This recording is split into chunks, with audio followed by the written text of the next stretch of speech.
Shamaa harka fuunee kam nagaa fayyaa naguma qabdan hordoftoonni koo marti keessan nagaa fayyaa isinitti haa ta'u. Hayyeegaa har'a mala bareedaa tokko mala ajaa'ibaa tokko mala salphaa tokko isiniif fidee dhufee jira. Maal innis malichi akkaataa jaalalleen teessan jaalalleen kee abbaan manaa keessan haati manaa teessan hiriyaan teessan hiriyaan kee yoo barbaadan nama fadhayyuu ta'u akkaataa ittiin nama isaan waliin haasa'an nama isaan dawwalaniif nama isiin dawwaltuuf nama isaaf dawwalu nama isaan waliin haasa'an miseejillee ta'e bilbilallee ta'e wooma fadhayyuu wooma waliin haasa'uu godhan akkaataa ittiin beekuu dandeessan isin barsiisa. Dursagaa jaalallee fi jaalalleen walumaaf amanamaa ta'uu wayya abbaan manaa fi haati manaa fa'aa dhiisaagaa dhuguma irratti waliin jiraachuu qabu. Garummoo har'a warreen wal soban abbaa manaa kiyyaanna sobaa haadha manaa kiyyaanna sobaa jaalallee kiyyaanna sobaa nama biraa waliin haasofti nama biraa waliin wal qunnamti nama biraa waliin dawwalan nama isii dawwaluuf jira nama isii jana jira isin immoo na sobdi akkamittiin beekaa kan jettuuf nama si sobo kan itti baaftu siif fidee dhufee jira mala itti fayyadameetis hayyeegaa innis appilikeeshina wayii jira. Appilikeeshinicha daawunlood godhattu mee sanattaan agarsiisaati hordofaa Play Store galee appilikeeshinicha buufnaa daataan kee cufaa jira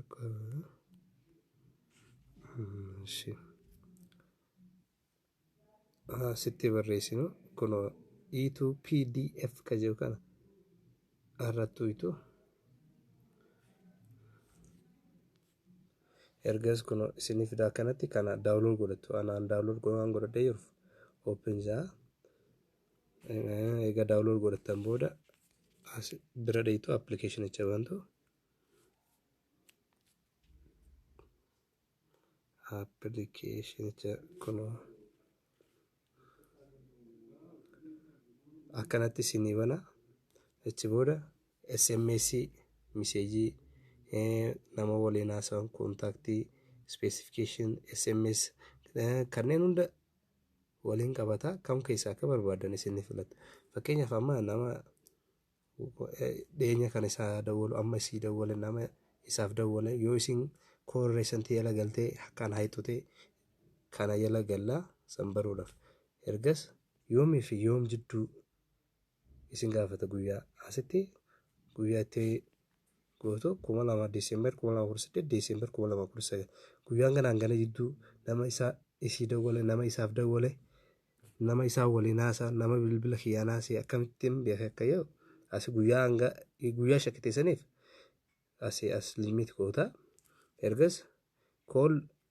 nama dawwale nama jalaa kaafame nama miskool godhe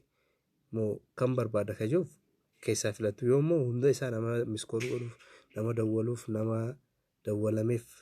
yoo baruu barbaade hunduma bakka takkatti kana ka gubbaa kana fayyadamta achi booda maqaa barreessisiin jaa maqaa store ittiin godhattu PDFichi siif bu'aa maqaa booda ittiin galtee waan laaltuuf si calliseetuma app kajuu kanatti tuqa si amma export to PDF kajuu kana fayyadamtu chi godhatu itu caantu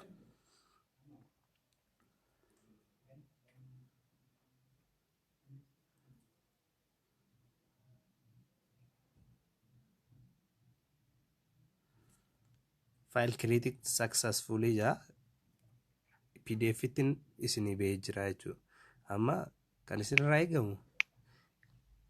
my file yalaan galtee laalachuu bichaadha. File kun asiin gala achi booda internal storage applicationichi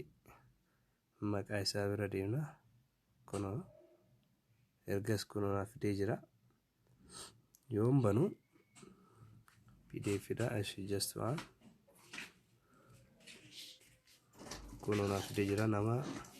phone number time duration saamii akka waliin haasa'an saamii akka dawwalame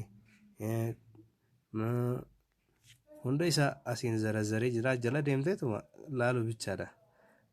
Wanni nama tolu appilikeeshinicha irraa maali beektu? Appilikeeshinichi takka eega daawunlood gootee booda daataan barbaadu intarneeta banii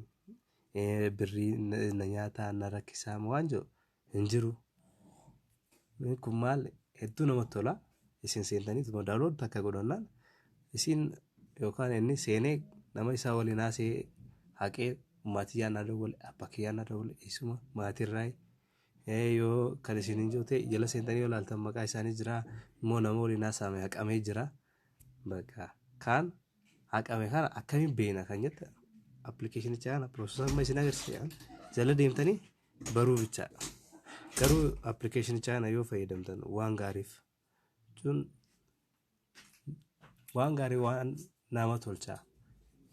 itti fayyadama. Warreen wal sobuuf moo nama si sobuuf